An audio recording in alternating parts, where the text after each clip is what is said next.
Welcome to the weekend. I'm Jon Caldara, president of the Independence Institute. You're watching Devil's Advocate.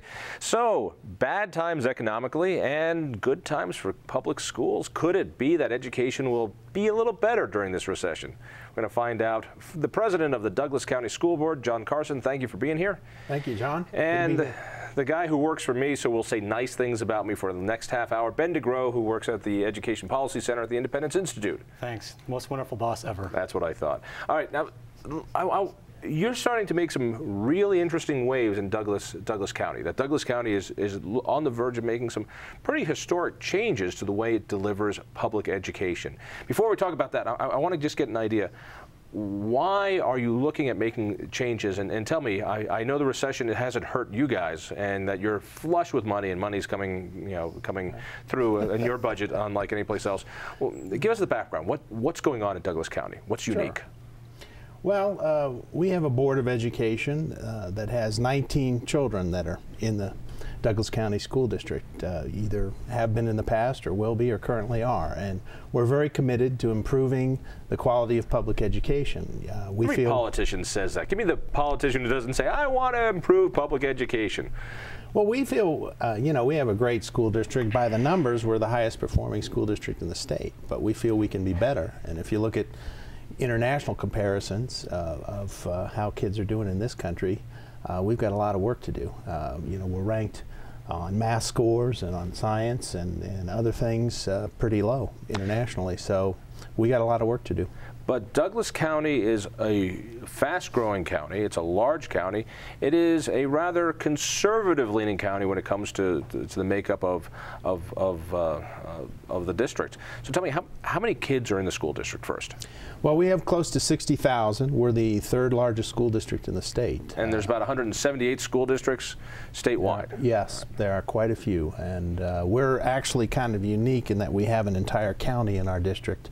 And that puts us in a position to really be, as I said, approaching being the largest school district in the state if we continue to grow. Now, school districts around the state have been having problems, and that is no school district ever has enough money. You hear this. There is never, ever enough money. No matter how much money there is, there's not enough money.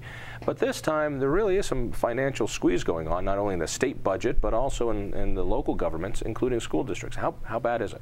Well, I mean, the recession has hit everybody. It's hit local governments like school districts.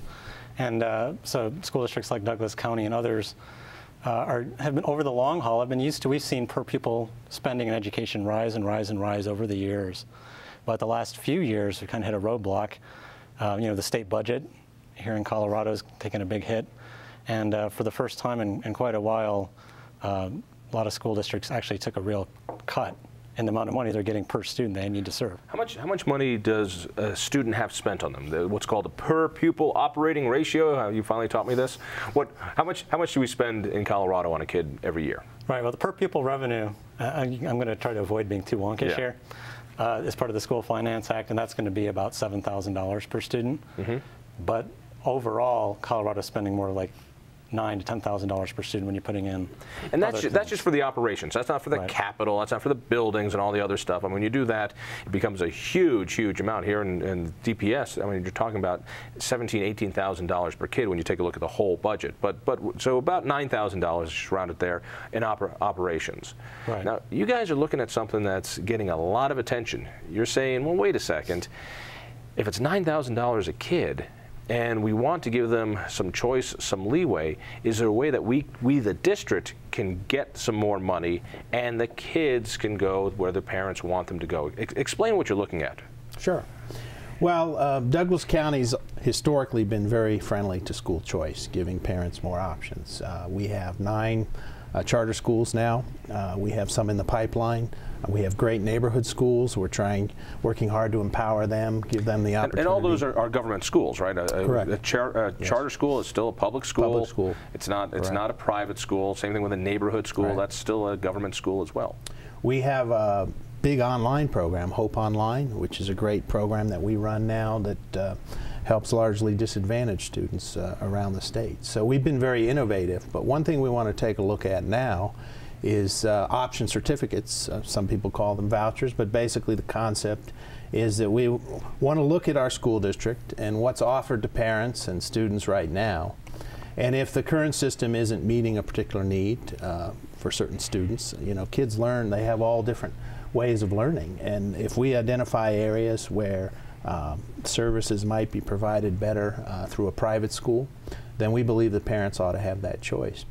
And let me jump ahead here, but there's also a financial component here. Let's pretend that we just hate children. And I know you do, but let's pretend we just absolutely hate children, and you're trying to get as much money into that school district so you can hire whatever, you know, torturers you want to hire for the children. So the idea is that if I've got a kid in Douglas County and I want to take that kid to a private school, right now I'm in your school district, it's costing you $9,000. How are you going to make money if I decide to go to a private school? Well, as Ben explained, the way the state funding system works is they do a pupil count at the beginning of each year, and you get X amount of money per pupil. As you said, in our district, it's a little under $7,000 on the operating side. If we can bring in through this program students who have left our district, we know approximately 3,000 Douglas County students have chosen to go to neighboring districts or to go to private schools. If we can bring them back into our school district, we'll get that per pupil funding. From the state? Yes, and because it's rightfully ours now, we would be educating Douglas County students in Douglas County schools. And so this will help us with the funding situation. And then we will also, to administer the program, we'll be able to keep some of the funds to finance the office that will oversee it. We'll screen these schools very carefully to make sure they're producing, you know, good financials and they have academic standards, some type of statewide assessment. So there'll be a cost to that, but we will be able to finance that through whatever we decide to keep back. We may keep back 25%. We may give the certificate. So to put this into English that I can understand, the idea is you've got like 3,000 kids who could be going to your schools. You want to tempt them back basically into your schools. That gives you the money. You'll give their families, let's say 75%. That gives you 25% more of that funding that you can use to oversee these schools to make sure that they're doing well, but also hopefully a little cash that you'll be able to use in the other parts of the school district. This hasn't been done in Colorado, has it? No, and having anything like this done at the local school district level may be the very first time anywhere in the country that we know of. So when we see private school choice programs, and there are some in different states, they're usually put into place by state legislators and state laws that'll target a certain student population. In other words, a Cleveland voucher program in Milwaukee. And Milwaukee. These were products of the state legislature. Right. And the one in D.C. was a product basically of Congress itself.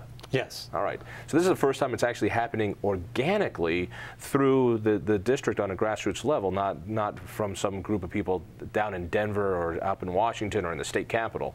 That's pretty unique, right? It's quite unique. That would make what Douglas County is doing rather groundbreaking. It'd be interesting to see if they move forward with this and decide to adopt the option certificate program, which looks to save them some money also along the way, that maybe some other school districts are going to say, if Douglas County can do this, maybe it's a good cost savings for us too. And so it's a money generator for you, but it also provides choice. Talk to me a little bit about what Ben said. It seems to be very different here.